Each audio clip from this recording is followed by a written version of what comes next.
তৃণমূলে কি শুদ্ধিকরণ শুরু হয়ে গেল, তাও আবার উত্তরবঙ্গ থেকেই?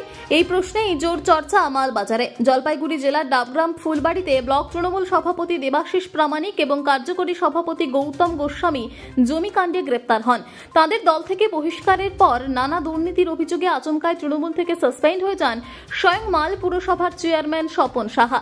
একাধিক কাউন্সিলর এবং পুরকর্মীর ভূমিকাও প্রশ্নের মুখে। নগর উন্নয়ন দপ্তরের তরফে পৌরসভায় তদন্তে 13 সদস্যের তদন্তকারী দল। সূত্রের খবর, পুলিশে অভিযোগ দায়েরের প্রস্তুতি চলছে। দল থেকে অপসারিত চেয়ারম্যান স্বপন সাহার দাবি, দলের 2 কাউন্সিলর ক্ষমতার লোভেই বিজেপির সঙ্গে হাত মিলিয়ে চক্রান্ত করে আমার বিরুদ্ধে মিথ্যা তথ্য দিয়েছেন। খারাপ সময়ে দলের পাশে থাকলেও এভাবে আমাকে সরিয়ে দেওয়া হলো। আমি দুর্নীতির সঙ্গে জড়িত নই, পুরসভার চেয়ারম্যান পদ থেকেও ইস্তফা দেব, কিন্তু এটুকু বলবো আমি দুর্নীতিগ্রস্ত নই। দলের খারাপ সময় দল করেছি, আজ সব ধুলোয় মিশে গেল, আমি পদত্যাগ করছি। তৃণমূলের অন্য গোষ্ঠীর তরফে কাউন্সিলর পুলিশ গোলদার বলেন, ক্ষমতার চেয়ারে বসে দুর্নীতি করেছেন চেয়ারম্যান, সরকারের তদন্তেই তা পরিষ্কার। আবাসের ঘর, পানীয় জল প্রকল্প, বিদ্যুতায়ন প্রকল্পে ভুয়ো ভুল দেখিয়ে কোটি কোটি টাকা তুলে নেওয়া হচ্ছে। মানুষের মধ্যে ক্ষোভ জমেছে। চেয়ারম্যান পদে উনি ইস্তফা দিলে বা দল নির্দেশ দিলে আমরা নতুন চেয়ারম্যান মনোনীত করব। 2026 সালের আগে স্বচ্ছ বোর্ড উপহার দেব। আমি বিজেপির সঙ্গে হাত মেলাইনি। রাজ্যের কাছে তথ্য দিয়েছিলেন যে আইনজীবী সেই সুমন শিকদার বলেন, আমি বিজেপি করি, সবার সঙ্গে পরিচয় রয়েছে, এর সঙ্গে বিজেপি তৃণমূলের যোগসূত্র নেই। আমি হাইকোর্টেও মামলা করেছি, যেভাবে দুর্নীতি হয়েছে তার সব তথ্য তদন্তকারীদের দিয়েছি। এখন স্বপন সাহা ইস্তফা দিলে ক্ষমতার দখল কোন শিবিরের হাতে যায় তা নিয়ে রাজনৈতিক মহলে হইচই শুরু হয়েছে।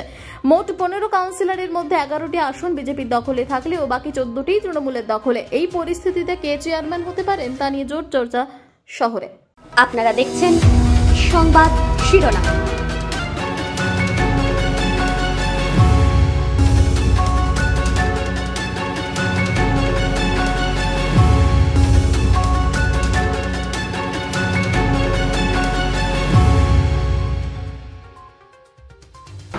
গতকালকেও বলেছি, আজকে বিভিন্ন পত্রপত্রিকায় বিশেষ করে উত্তরবঙ্গ সংবাদে যে সংবাদ পরিবেশন হয়েছে খুব দুঃখজনক এবং আমি ব্যক্তিগত আহত পেয়েছি।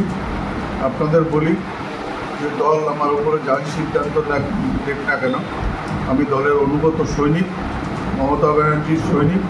প্রথম দিন থেকে মমতা ব্যানার্জির দল করে এসেছি। 14 জন কেন, সবাই যদি ওনার সাথে থাকে তাহলে সেটা উনি তো এখন দলের কোনো সদস্যও নয়। উনি তো এই ব্যাপারে আমার মনে হয় ওনার কোনো মন্তব্য করা আইনত উচিত না। এই ব্যাপারে দল যা নির্দেশ দেবে পরবর্তী দলের নির্দেশের অপেক্ষা আমরা আছি। আমি সেটা জানাচ্ছি না। যদি অন্যায় করে থাকে আইনগতভাবে কি সিদ্ধান্ত নেওয়া উচিত সেটা প্রশাসন নেবে, তারপরে যদি দল কোনো সিদ্ধান্ত নেয় সেটা দল নেবে। চ্যানেলে আমি মামলা করব যে 120 কোটি টাকা যে দুর্নীতি বলছেন, সে দুর্নীতি কিন্তু প্রমাণ আপনাদের করতে হবে। মামলা বিচারাধীন, হাইকোর্টের প্রধান বিচারপতির আদালতে বিচারাধীন। আমার 2টো অ্যাকাউন্ট, শুনে রাখুন, 2টো অ্যাকাউন্টের পাসবুক কালকে আসবেন, আমি দিয়ে দেবো যে কোন অ্যাকাউন্টে কোন টাকা ঢুকেছে।